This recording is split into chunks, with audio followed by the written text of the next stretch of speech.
welcome all to the Speakeasy podcast. I am Daryl. I'm Phil. And today's episode is quite interesting. It's a lot of conspiracy theories, a lot of maybes and perhapses. And I guess the biggest one we could talk about right now is the idea of maybe the Big Bang Theory being a time loop, and right now we're just doing the same shit over and over again.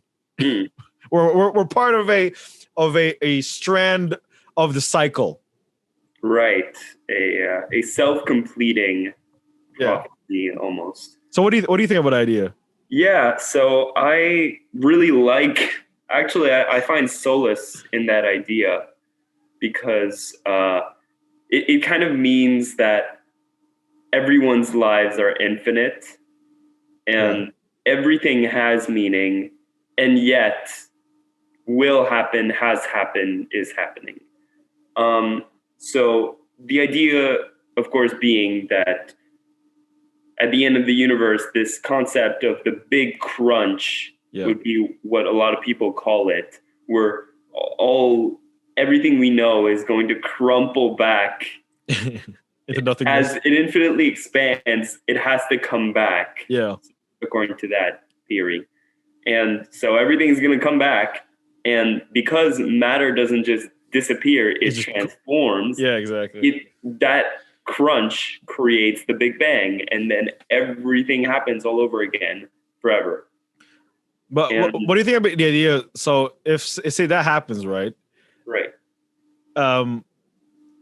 There's obviously the two theories I'm imagining it. I theorize is one, it's if the universe does it by itself, then it's kind of like an infinite loop. You can't really change it unless we find some sort of, or we create some sort of technology that manages to sort of break the loop by, like, I don't know, stopping the vibration, the massive infinite shockwave that comes back our way.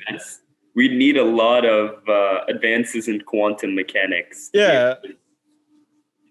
Or manage to, like, sort of control an aspect of time or space that manages to sort of, like, create a warp dimension where we're not affected by the so a little regression. Timeout zone, basically. Yeah, it's kind of like a timeout zone. Like, while this big ass shockwave of surprise motherfucker, we're back, comes back, we're just sort of like in this little bubble, kind of like a tiny hut reference in the D&D, if anyone knows what that means. That's a good one. That's a good catch. So or So, and the second one I think would be sort of if humans were the ones that created it, or a being that sort of created it because it's sort of the conditions of the worlds were a little too chaotic, and in order to reestablish balance, they sort of pressed the reset button and just fucking washed everything and said, you know what, let's reboot the system real quick because it's not working well. Turn it off and turn it back on. Someone pulled the plug midway while it was saving the files. The creator called for the technicians who came over and told them, did you try shutting it off? Turn it back on, restart it. But yeah, what do you think? The thing that's interesting about it too is that if it keeps repeating, there are some things that are clearly up to chance, just random occurrence. Yeah. So it's probably the same things in the sense that point A is the Big Bang and point B is the Big Crunch. Yeah. But everything in between could still vary. So the idea would still be that some of us wouldn't exist, some of us would, but it would happen infinitely. So we would probably exist a few times.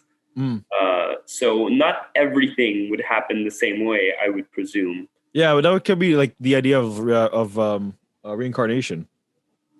Just in a very long span of time, you know. It's not like not a generational thing. It's very much a eons thing. Yeah, it's like reincarnating mixed with the multiverse theory. Sure. In a sense. Instead of a multiverse, the multiverse exists, but it's all one universe. Yeah. It keeps changing into another one, I guess. Yeah. But what would be interesting though is the idea of like maybe like, because you know, if that were true, if that was a concept that would be sort of, I don't know how it would be proven, but say it is proven and say it is a fact, right? That would mean that there would be a limited amount of creatures or beings that would be born between point A being Big Bang and then point B being Big Crunch. That means in between that, the second cycle would be sort of just the same set of characters. Right. It would be a reboot. Yeah, it'd be like a Snyder cut. You know what I mean? It's the same thing. And that would be kind of sort of weird because would you imagine that having to restart the same thing? Well, it's like Groundhog Day, but no one knows. Yeah.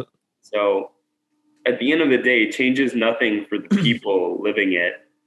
But it's just the knowledge that it kind of throws away your fear of death because you'll come back probably. Hopefully. Yeah, a long time. Yeah. But yeah, there have to be I think there has to be permutations of sorts. You're going to go that way and you're going to meet someone, which eventually you're going to marry and then have kids with, or you go on the other side and you don't meet that person. So then someone doesn't exist in one version versus the other if it's due to random occurrence. So, But what would be interesting is if, say, as an all-powerful being, beings that were sort of imagine this is like an experiment, like a test experiment where it's sort of for us, obviously, from point A to point B would be a sort of billions and billions, maybe trillions of years. Right. But for them would be a couple of minutes, couple of hours, and seeing the trial run of just seeing, look, I guarantee you that these people right here, these beings, will do exactly the same thing given a different approach. And they're like, I just bet. And then, reset. And then you start seeing it. It's like, see, told you, the same goddamn thing. I don't know why. They just do the same dumbass shit. It's going to be one very long TV show, basically. Yeah. The thing is, as well, if there were such beings that would be able to survive the Big Crunch, basically the idea of Galactus. Yeah. That's his origin is he's part of the previous version of the universe. He somehow survived the whole cycle. Yeah. And he made it to the next one, but with all the energy, all the cosmic energy from the previous one is into him. So now he's some sort of, cosmic entity. Yeah. Right. But imagine someone who somehow makes it like Galactus makes it. Sure. And is from the previous iteration and just gets to see everything happen. Yeah. There's probably another version of them. Who knows? Yeah. And they have to basically maneuver across this world that is kind of familiar, but they're also different alien too, because they got to see everything they knew go away. That would make for a very interesting story. That would definitely be a very good sci-fi film. That that will be our next Star Wars franchise. That's great. Yes, that will be the next big thing. The warp dimension. Right. The crunch. The crunch. Star Wars. Captain Crunch. But no, honestly, if the thing is, if